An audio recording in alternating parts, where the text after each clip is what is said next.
As many travelers have done before, I came to Tinos, Greece, to investigate a myth.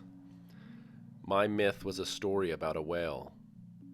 In 1854, a rare sperm whale was seen by German naturalists, beached on Levada Beach, on the northeast side of this island.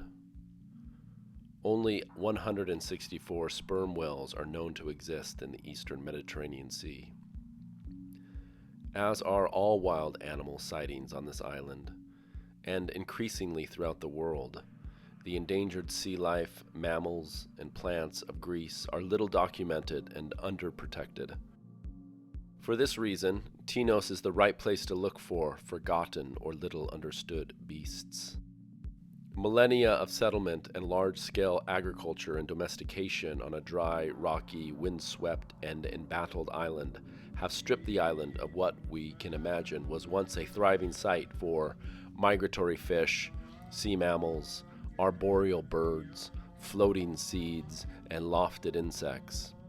While bereft of diverse biological life, the island's winds have brought another monstrous non-human force, and one little understood for its influence in life. The monster I discovered on the island, half myth, half real, is the wind turbine, looming on mountain ridges, whirring a ghastly, otherworldly hum, blinking to communicate with heavenly airplanes, pushing aside other organisms with its concrete footprint.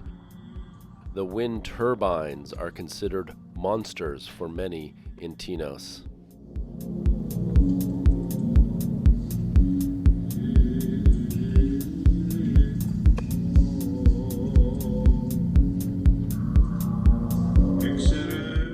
I experienced the disinterested human force of the wind while making this video artwork. Deploying the drone to document the ecological impact of the wind turbine, I floated above the wind turbines in a near gale force wind.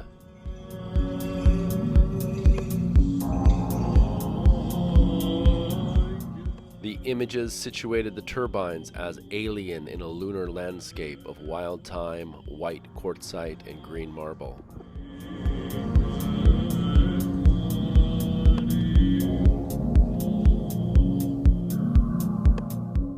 But these compelling images were not to be folded into this artwork.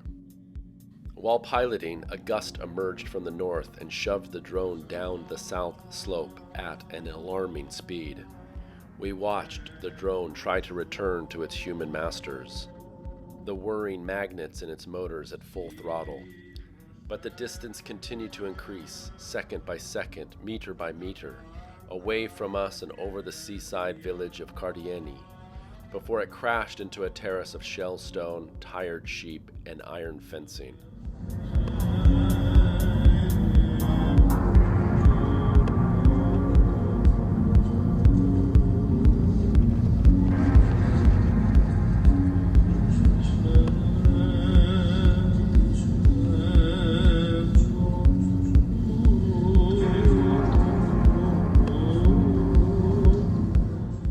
So as the wind pushed us about, ripped through every window, restructured the shape of trees, sculpted irregular boulders into balls and animal shapes, I felt like I found something more sublime than a drone or a whale corpse. The agency of non-humans like the wind, animals, landscapes, and energy megatechnologies. I asked myself, in this world in which humans appear to create their own climate, affect the temperature and cycles of the ocean current, modify wind patterns with their release of insulating greenhouse gases. In this strange world, how do the elements structure life? Here on Tinos, the wind tells us. We may document the wind, funnel it to a purpose, but it, like the other elements such as the sea, magma under the earth, the gravitational roll of rocks, and the meandering of mountains, the wind is beyond our control.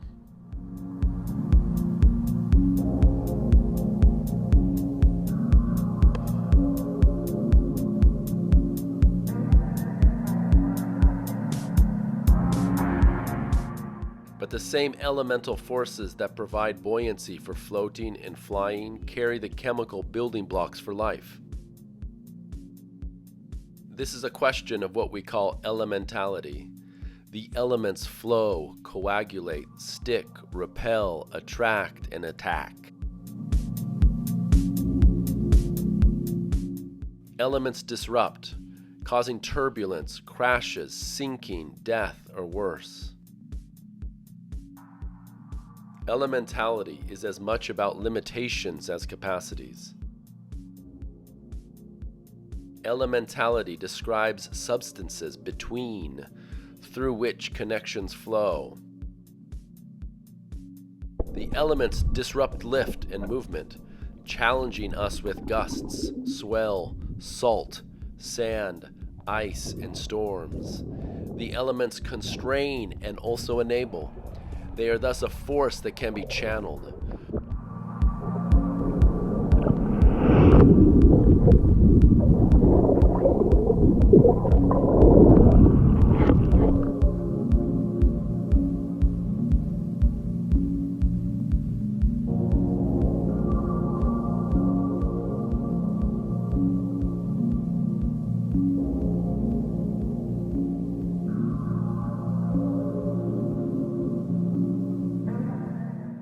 The wind is a non-human element that enables action.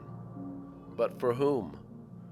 On this island, the control over wind and the control over people are intertwined.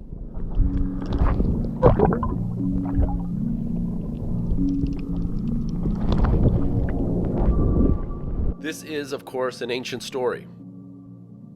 From pushing the sails of conquerors to this island, wind has always been an element of power on Tinos, increasing the heat of the sea and the atmosphere through the addition of sheathing carbon dioxide makes this wind less predictable and more powerful. The earth of the future will be more windy, not less. The rest of the world is becoming more like Tinos, hot, dry, rocky, windy, with less drinking water. But can the world learn the lessons of resiliency which Tinians have innovated in this windswept world?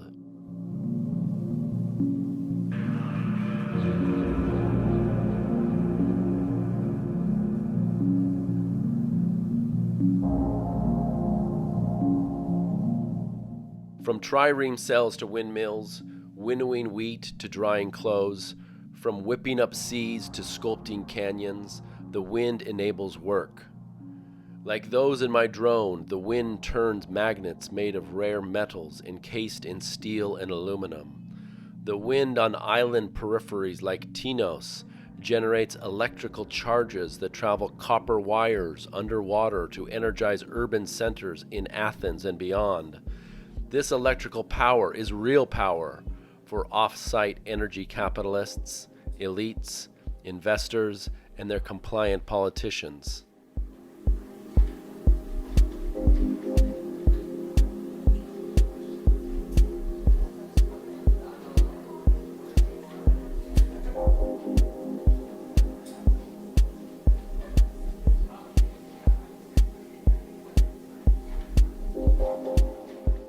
In life and death, Tinian humans and animals live with wind and feel its significance in their daily lives and afterlives.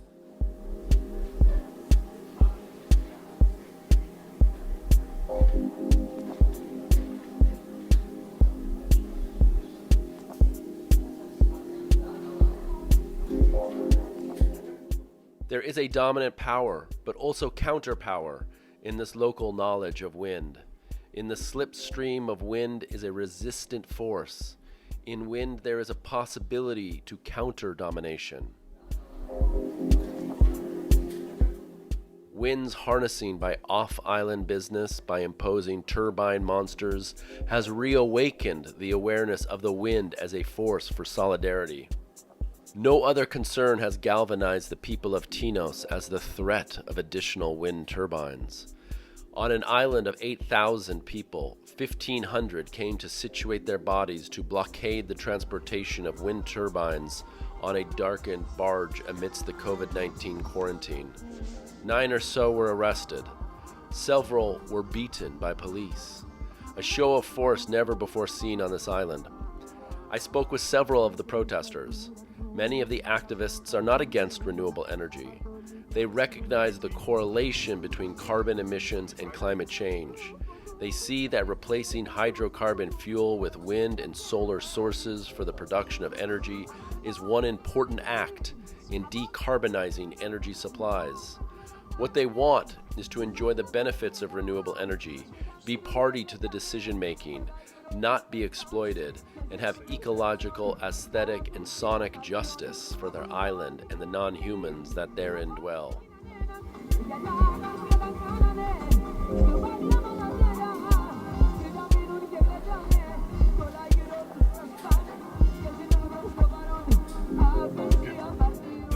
The Tinian activists may think that the wind turbines are a kind of modern manifestation of Talos, a giant bronze robot created by Hephaestus to protect Europa on the island of Crete.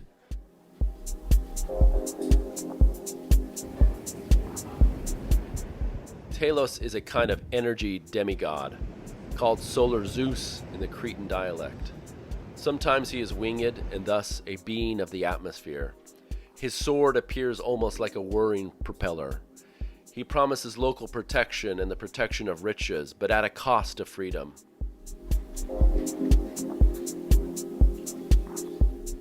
In the classic stop animation film, Jason and the Argonauts, upon hearing the metal of Talos' body creak, Hercules mutters, "It must have been the wind." He was fueled by Ichor, a kind of cosmic electricity. For other enemies, he would embrace them, energizing his Ichor or solar power and burn them to a crisp. Channeling the sun, the motions of the wind are the result of solar heating, and standing atop and supposedly protecting the Greek islands, the wind turbines are a modern incarnation of Talos. The paradox, of course, is that the climate crisis is not only a crisis for Tinos, but a global problem. Wind does not stop at the border, nor do heat, hurricanes, rising seas, and climate refugees. Stopping renewable energy here will only add more carbon into the atmosphere, increase the planet's heat, and exacerbate the social, economic, and environmental consequences of global warming. Trillions of dollars lost, an extinction crisis, a migratory exodus of millions of people, and possibly the erosion of the fragile fundamentals of modern civilization, which began, for many of us, in Greece 2,500 years ago.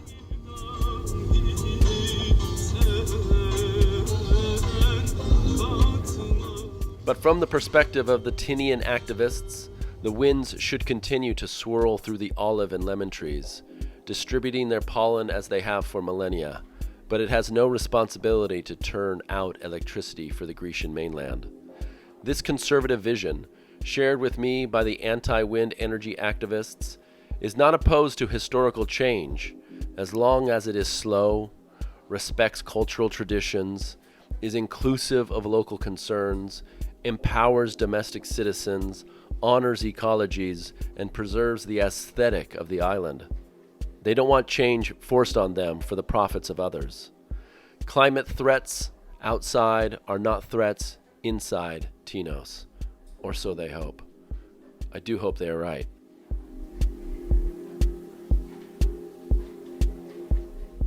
There is something to learn from the conservative character of Tinian culture that can inform and inspire the world. They are resilient people that show how to live in a world ravished by climate change. The Tinians have modified this island in relationship to heat, wind, dryness, and close contact for thousands of years. The island is stripped of indigenous flora and yet ringed with xerolithia, which are indigenous terraces for retaining water. Dovecotes, or dove huts, attract the domesticity and breeding of rock pigeons. Tinians collect their nitrogen and phosphorus-rich guana to reinforce the soils in these terraces stripped of their nutrients by wind. Windmills ground grain for export throughout the sea. Churches stabilize the land in medieval traditions. Tinians have practiced panegyri, or festivals of singing, dancing, drinking, eating, and carousing for centuries. These slow arts of cultural continuity on a dry, hot, windy, and intimate island offer paths of resilience for the rest of the world.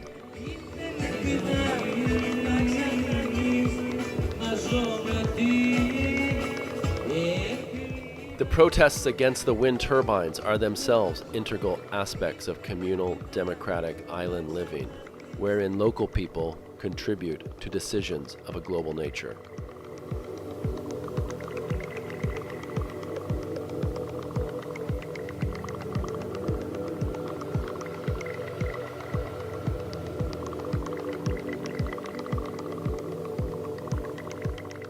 And that is what I learned in my brief stay. But what do I know? I'm only a visitor carried on the lift provided by carbon-burning airplanes to and off this island. My people have little culture, having left it for America and then Australia. But beyond wind and protest, Tinos shows the world how to subsist on a dry, rocky world, with rising seas lapping its shores, and to do so with your culture intact. The opposition to wind turbines on this island tests democracy, the equal distribution of political power across the polis. For modeling how to live on a hot world, live with non-human monsters, and exercise the right to voice and protest, Tinos has much to teach the world about how the elements of wind and sea, stone and waves, social power and energy come together.